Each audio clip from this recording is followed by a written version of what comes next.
හත්වන ගාථා රත්නය.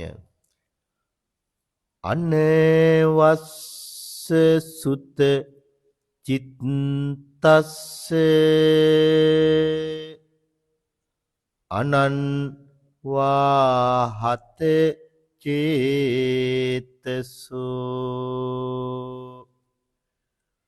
පුඤ්ඤ පාප පහීනස්ස නත්ති ජාගරතු භයං